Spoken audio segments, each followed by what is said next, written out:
Posso ter que separar meus bens na separação total de bens?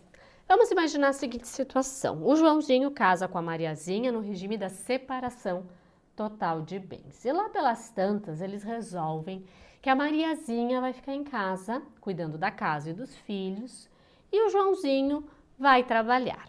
E assim se passam muitos anos.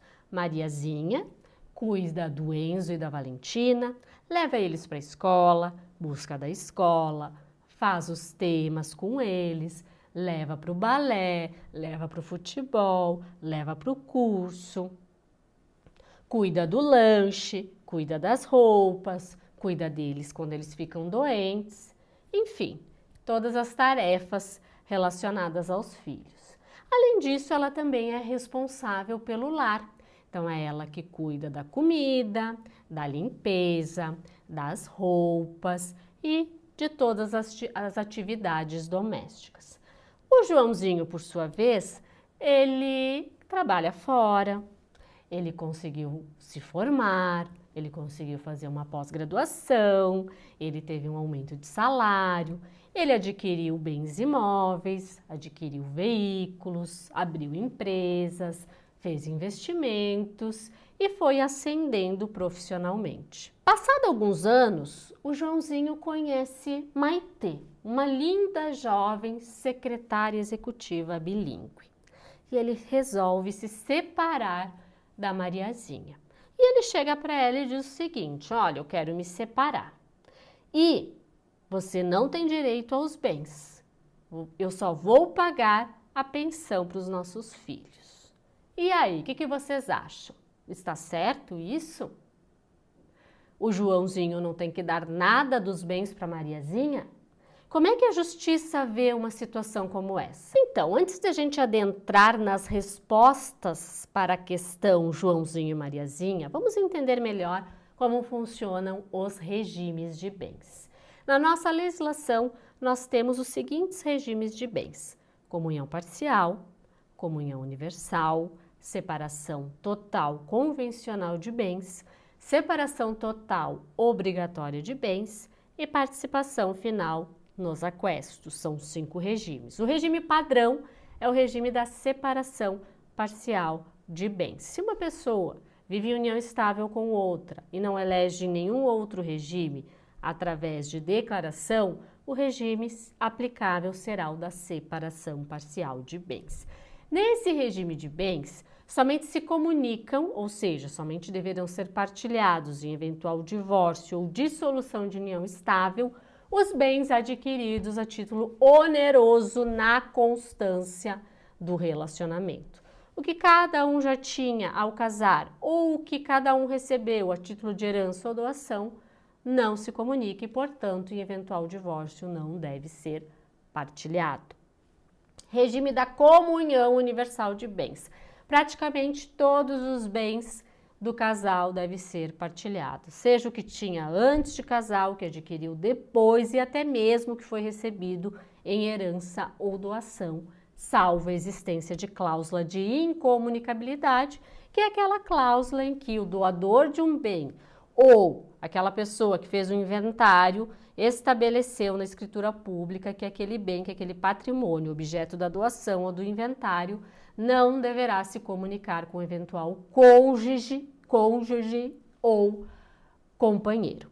Ou seja, se eles vierem a se separar, esse patrimônio recebido por doação ou herança com cláusula de incomunicabilidade não deverá ser partilhado. Regime da separação total de bens. Nesse regime, cada um tem o seu patrimônio separado, individualizado.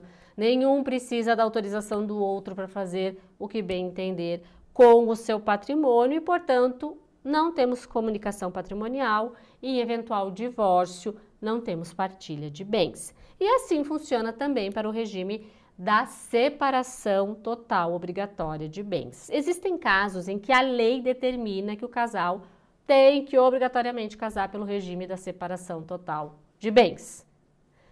Em que casos são esses? Por exemplo, quando um dos nubentes tiver mais de 70 anos ou quando um dos nubentes se separou de outro relacionamento e não fez a regular partilha de bens. Lembrando que o STF firmou entendimento recente de que pessoas maiores de 70 anos podem escolher outro regime que não o da separação total de bens, desde que manifestem sua vontade em por escritura pública. Isso significa dizer que se o vovô quiser casar com a nova namorada pelo regime da comunhão universal de bens, ele pode, desde que ele se dirija a um cartório e faça uma escritura pública dizendo que quer casar pelo regime da comunhão universal de bens. E por fim, nós temos o regime da separação final nos aquestos. Nesse regime de bens, cada cônjuge tem o seu patrimônio separado, individualizado durante o casamento. Cada um pode fazer o que quiser com seu patrimônio sem autorização do outro. Contudo, por ocasião de eventual divórcio, esse patrimônio tem que ser levantado, feito um balanço patrimonial e tudo que foi adquirido a título oneroso na constância do casamento deverá ser partilhado, certo? Deste modo, pessoal, via de regra, em princípio, o que prevalece é o regime de bens escolhido pelo casal. O juiz, ao pegar um divórcio, ele vai olhar ali o regime de bens e vai se basear naquilo para determinar a partilha de bens. Contudo, se a realidade fática do casal for diferente, a justiça poderá flexibilizar o regime de bens eleito.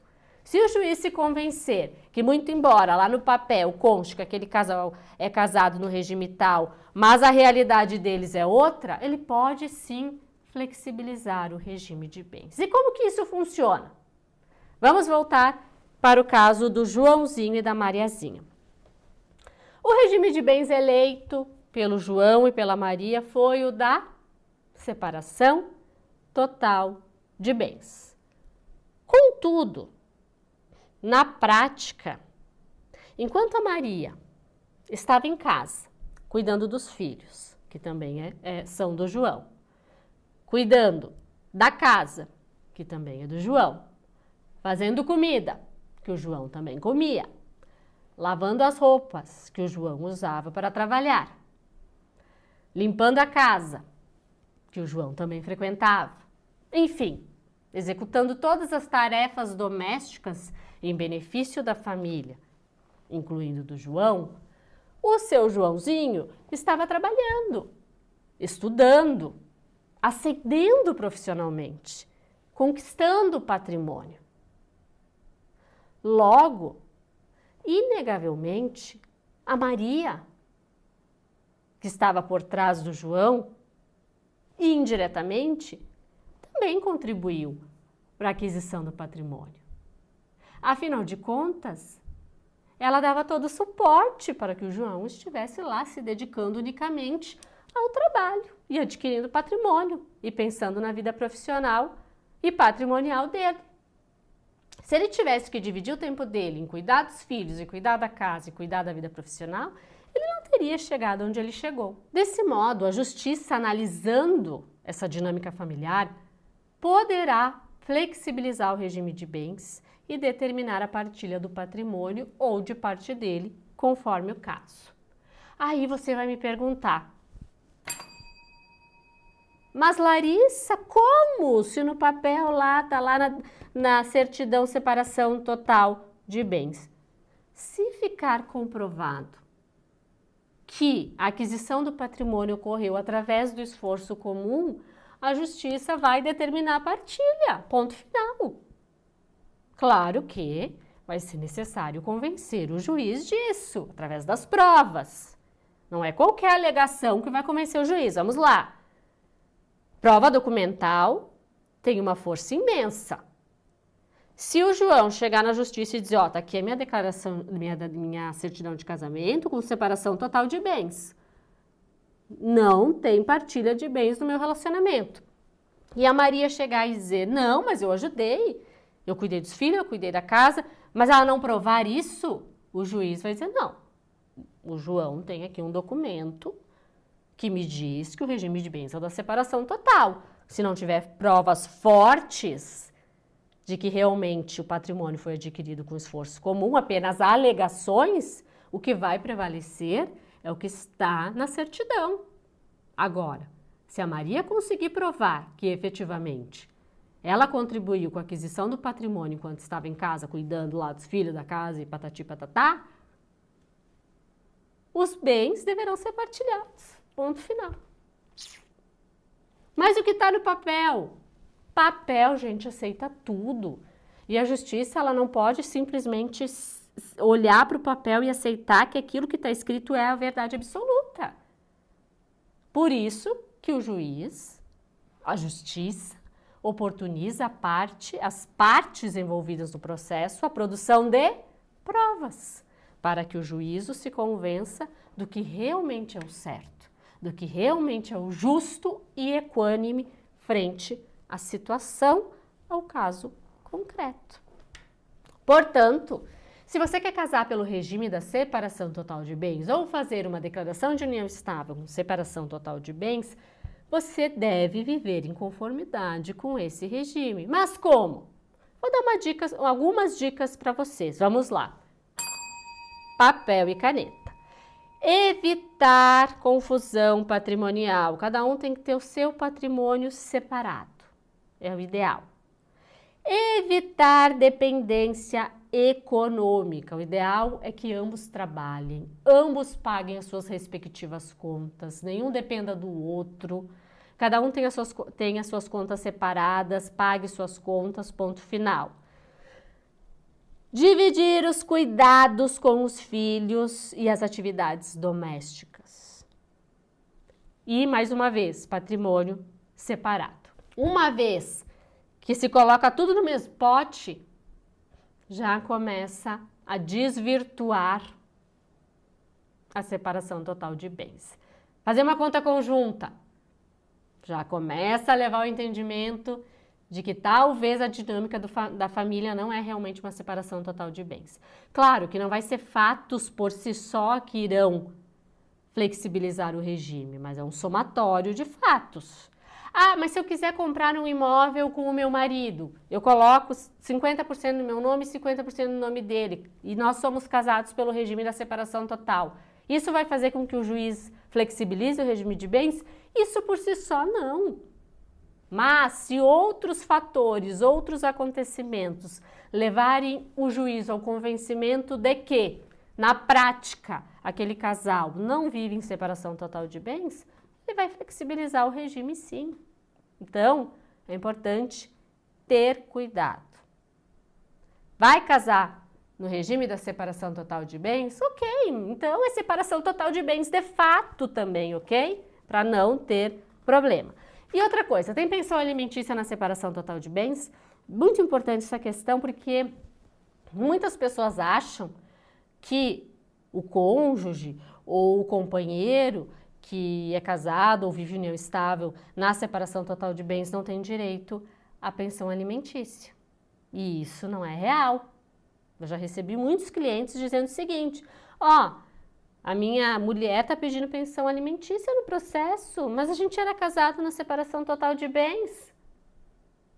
Agora prestem atenção.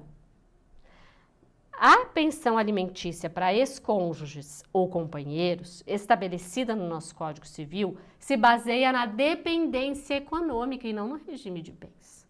Então, o casal pode sim ser casado pelo regime da separação total de bens, que se um deles provar dependência econômica do outro, será necessário pagar pensão alimentícia.